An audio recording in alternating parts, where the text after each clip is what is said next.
A segunda barreira econômica é a economia de escopo. O que são economias de escopo? Economias de escopo, diferentemente das economias de escala, são as economias que advêm da diversificação. Quando eu diversifico, quando eu passo a produzir coisas diferentes, e ao produzir ou comercializar coisas diferentes, o custo é mais baixo do que se eu comercializasse de forma individualizada, eu tenho as chamadas economias de escopo. A agricultura familiar, agricultura de pequena escala, agricultura familiar, trabalha com economias de escopo. A diversificação proporcionada pelas características da família que opera aquele sistema produtivo. Então a economia familiar trabalha na lógica das economias de escopo. A agricultura patronal, a agricultura capitalista, a agricultura de escala, trabalha com as economias de escala. Certo? Então, a agricultura familiar opera de forma diversificada a partir de economias de escopo. A agricultura de grande escala, se nós formos segmentar a nossa agricultura em dois modelos, deve haver muitos modelos, mas assim, agricultura de grande escala e agricultura de pequena escala. Agricultura de pequena escala, caracteristicamente, é a agricultura familiar. Qual é a vantagem competitiva da agricultura familiar? Economias de escopo, economias da diversificação.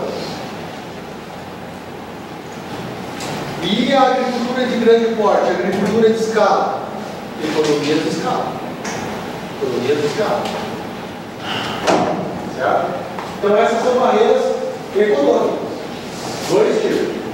Existem as barreiras tecnológicas, né? Barreiras tecnológicas. Me digam um setor que vocês acham que opera barreiras tecnológicas. Ou seja, não tem mais agentes operando por conta de enfrentarem barreiras tecnológicas. Alguém diz um setor aí? Setor automotivo. Indústria de aeronaves. Indústria de aeronaves no Brasil. Nós temos quem? A Embraer. Só a Embraer, né? Na verdade, a América toda, América Latina toda, a indústria que produz jatos comerciais é a Embraer. A Embraer compete com a Bombardier, compete com as empresas do hemisfério norte lá. Certo? Por que só tem a Embraer? Tem alguma proibição? Tem alguma barreira legal impedindo que alguém produza jatos comerciais de médio porte no Brasil ou na América do Sul? Não. São barreiras, talvez, econômico-tecnológicas. A Embraer tem uma tecnologia muito desenvolvida, tem know-how, de sorte que consegue ser competitiva nesse mercado. Então, a isso nós dizemos barreira tecnológica. Processadores de computadores do mundo, se nós vamos pegar o mercado mundial, não tem muitos processadores. Né? Sistemas operacionais aí, não tem muitos, né? São poucos. Barreiras tecnológicas, econômico-tecnológicas. Certo? Então, quando vocês observarem no mercado que tem poucos agentes, a primeira coisa que vocês têm que ver é o seguinte: quais são as barreiras que estão bloqueando a entrada de novos agentes nesse mercado? São barreiras econômicas, são barreiras de conhecimento, são barreiras tecnológicas, são barreiras legais? Exemplo de barreiras legais: transporte. Transporte coletivo. Se eu quiser colocar um ônibus, levar pessoas para Porto Alegre, eu posso? Não. Existe uma concessão. Isso é uma barreira institucional legal. Não posso fazer isso. Não posso. Quer dizer, é uma concessão que o Estado fornece à iniciativa privada. De tempos em tempos isso é rediscutido. Agora, em Santa Maria, estão rediscutindo o número de táxis. Né? Faz muito tempo que não recupera isso aí. O mercado criou um mercado paralelo, que são esses táxis executivos, né? que são informais, e agora tem as motos também. Motos legais e informais. Então, ou seja, o mercado está levando adiante o transporte. E o poder público tem que se adequar às demandas da sociedade. Muito provavelmente aumentar o número de táxis na cidade, que está se mostrando insuficiente. Esses dias eu peguei um táxi lá, o sujeito disse que trabalha direto. Direto, o táxi não para nunca. E isso deu brecha, e os valores altos deram brecha para ter esse mercado clandestino. Isso não é bom. Então tem que regular esse mercado. Isso é parte da função do governo. Regular o mercado. Bem, essas são as barreiras que existem. Barreiras. Então, no setor agropecuário, o nível de barreiras tecnológicas é baixo, o nível de barreiras econômicas é razoável, não é tão baixo assim, né? Em função de alguma valorização das commodities, o valor dos ativos para você produzir hoje, já nós não poderíamos dizer que o nível de barreiras à entrada não é significativo, ele é razoável. Né? Ver o preço do hectare quanto está. Bem, então, economia de escala, já falamos. Economia de escopo, já falamos. Se nós... Então, vamos verificar a situação dos produtores rurais. Milho, quanto esteve o milho semana passada? Alguém pesquisou o preço? Milho, R$22. R$22 no mercado do milho, Santa Maria, semana do dia 1º de outubro, certo? Então, milho, 1º de 10 de 2014, reais por saco, 22. Então, veja, oferta, demanda de milho, 22. Vamos supor a quantidade em toneladas, digamos assim. Um número aqui, 400 toneladas comercializadas, certo? Ao preço de 22, o mercado se equilibrou com 400 toneladas. Se os produtores naquele momento quisessem R$24, a R$24, os produtores gostariam de vender, sei lá, 700 toneladas. Mas, a R$24, os consumidores só se disporiam a consumir 300 toneladas. Nós temos aqui, então, sobra ou falta de produto? Sobra. Excesso de produto. Mercado desajustado. Então, nós teríamos aqui excesso de produto. Os preços, em concorrência perfeita, fluiriam para baixo. Se os produtores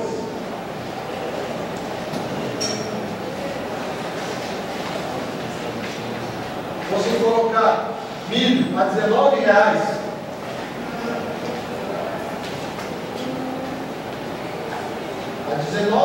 os produtores poderiam ofertar, ou estariam dispostos a ofertar 200 toneladas. Mas, a R$19, os consumidores gostariam de consumir 900 toneladas. Aqui haveria o que nesse mercado? Déficit, né? 900, então aqui déficit. Os preços subiriam. Em um mercado concorrencial perfeito, livre da ação de governo,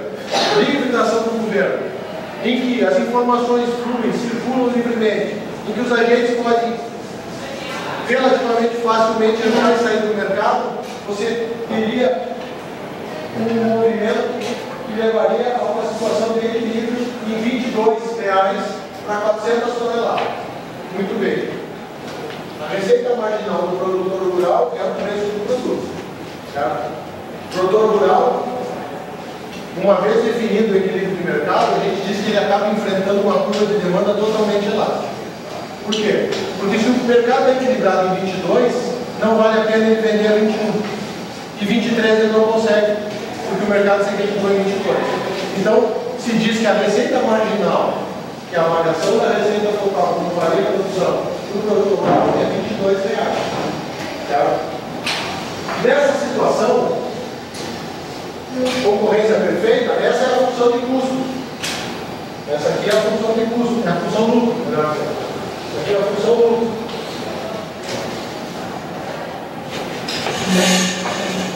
Essa é a função lucro. Muito bem. Quais estratégias que um agente em concorrência perfeita tem para maximizar os seus lucros? Aquela é a função lucro. Quais são as estratégias que se tem para maximizar o lucro você sendo um produtor rural? Primeira questão. O produtor tem condições de mexer naqueles 22 ali?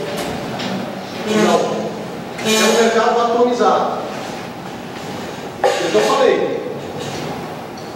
Não vale a pena o produtor colocar em promoção o milho que ele produz por 21, já que o mercado é equilibrado em 22. É uma estupidez.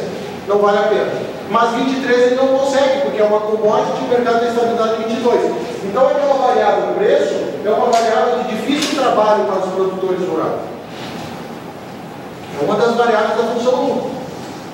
O que dá para fazer com os preços? Sazonalidade. O que é a sazonalidade? Sazonalidade é a flutuação dos preços ao longo do ano. Você sabe qual é a sazonalidade dos preços do milho no Rio Grande do Sul?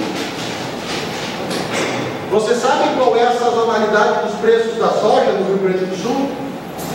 Você sabe qual é a sazonalidade do preço do trigo no Rio Grande do Sul? Você sabe qual é a sazonalidade do preço do boi gordo no Rio Grande do Sul? Estudem, que vocês vão saber quais dessas culturas têm sazonalidade maior ou menor. E aí é uma variável, sazonalidade é a variação dos preços ao longo do ano. O produtor não pode mexer no preço diretamente. O produtor não pode mexer no preço diretamente, mas o que o produtor pode fazer? Vender na época que você tem maior probabilidade de retorno. Isso pode. Para isso precisa três coisas. Para eu trabalhar com a sazonalidade, eu preciso de 3 ferramentas. Primeiro, conhecimento. Eu preciso disso, e isso não é difícil. É só pegar os dados históricos de 5, 6, 7, 8 anos para trás. Você vai ver como é que os preços se comportaram naquela commodity. Você vai ter uma ideia quais são os meses em que eu tenho probabilisticamente mais chance de... Então, primeira condição necessária para operar aquela variável ali para tentar maximizar o lucro: conhecimento. Segundo, estrutura. E terceiro, capital de giro.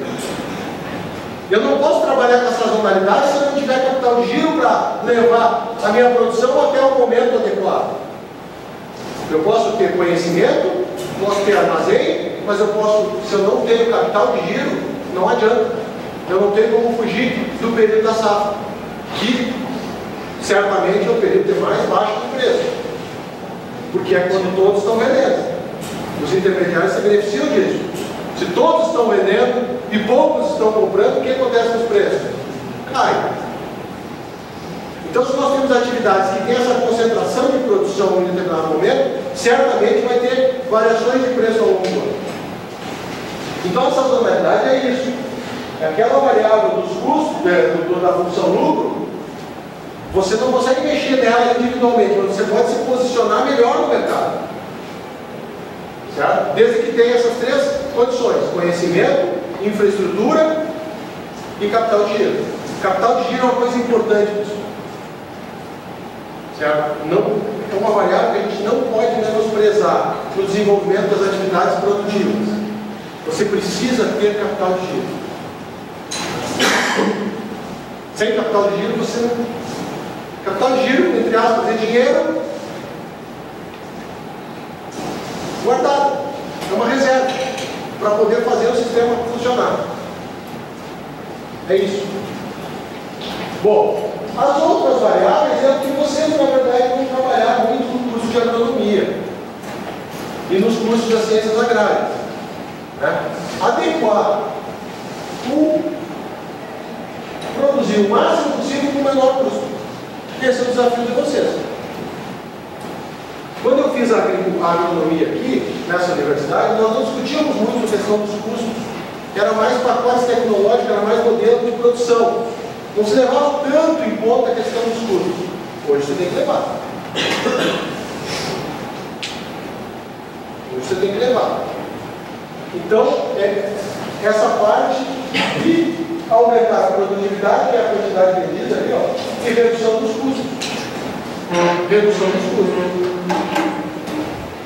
Essas são as estratégias de maximização do lucro em estrutura de concorrência perfeita. Por quê? Porque o preço não é definido pelo agente vendedor, diferentemente das outras estruturas de mercado que você trabalha com curvas de demanda negativamente inclinadas.